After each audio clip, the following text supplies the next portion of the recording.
I thought I could knock this whole renovation out in one day.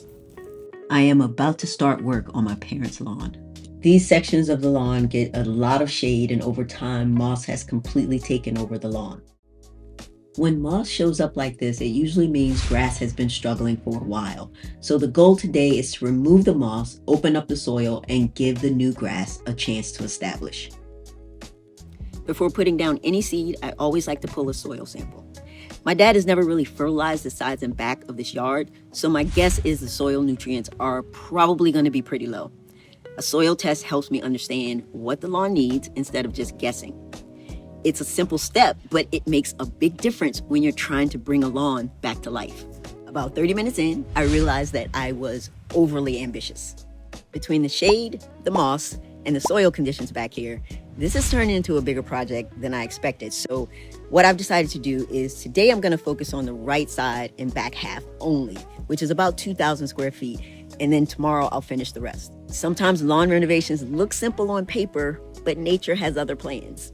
I originally thought the section that I was doing was around 2,000 square feet. It's closer to about 1,200 square feet, just on the right side and back corner of the house. That might not sound huge, but when you're scarifying, removing moss, seeding, and covering with peat moss, 1,200 square feet is still a lot of work. Once I got the soil samples, it was time to start removing the moss. And honestly, this ended up being the easiest part of the job. Moss itself is usually not the actual problem. It's a signal that the grass has been struggling in that area. Shade, poor soil nutrients, compacted soil, or too much moisture can all give moss an advantage over the grass.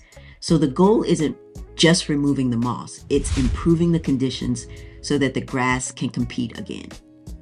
Moss looks like a huge problem when you see it covering the lawn, but the roots are actually very shallow. Once you start loosening the surface, most of it lifts up pretty easily. So even though moss looks intimidating, removing it is often the simplest part of the renovation. Bigger challenges started once the scarifying began.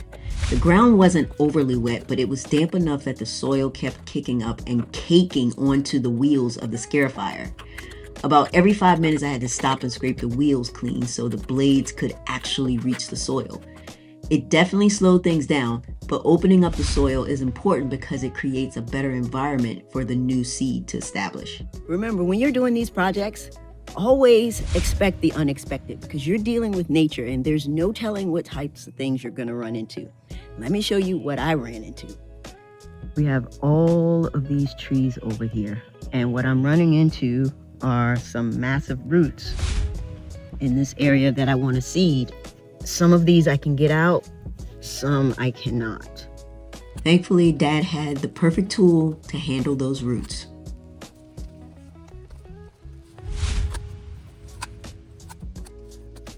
One thing you always have to expect when working on a lawn renovation is surprises. It definitely makes the job tougher on the scarifier and slows things down. Phase 1 of the right side of the house has been completed, and that's the ground prep. Scarified this whole side, and I will now move on to phase 2. Real quick before I drop the seed, here's the key thing. If you skip the prep work and just throw seed down on top of moss or compacted soil, it usually fails. So everything we did up until this point, removing the moss and opening up the soil, is what actually gives the new grass a chance to establish. All right, now let's go put down some seed. Because this area gets a lot of shade, I'm using a seed mix that's designed to handle those conditions. The blend I'm using today is 45% 5-iron ryegrass blend, 45% shade blend fescue, and 10% snapback fescue blend. The ryegrass helps establish quickly, and the fescue handles the shade better long term. So together they give this lawn a better chance to fill in. After dropping the seed, I covered everything with peat moss using a peat moss spreader. It did come out a little heavy in a few spots, so I tried to thin it out by hand just to make sure the seed isn't smothered. The goal here isn't to bury the seed, it's just to help hold moisture and improve seed to soil contact.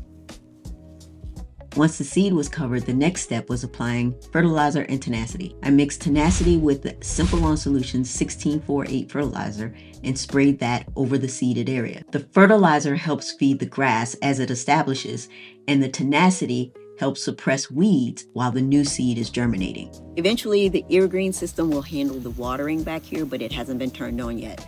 So for now, we'll be setting up sprinklers to use to keep the seed moist while it germinates. Once the irrigation is active, we'll be able to dial in the watering zones a lot more precisely, which will really help these shaded areas.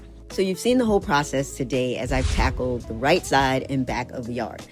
The moss is out, the seed is down, and now it's all about keeping this area watered and letting the grass establish. On day 2, I'll repeat the same process on the rest of the lawn. But for now, I wait and we see if I can turn this mossy yard into grass. I've been out here for about 6 hours today and I have enjoyed every single second of it. One thing I'm really trying to do this year is to slow down a little bit and be kind to my body. Lawn renovations can be a lot of work and I'm definitely not getting any younger. But projects like this, helping my parents bring their yard back to life, that's the kind of work I really love.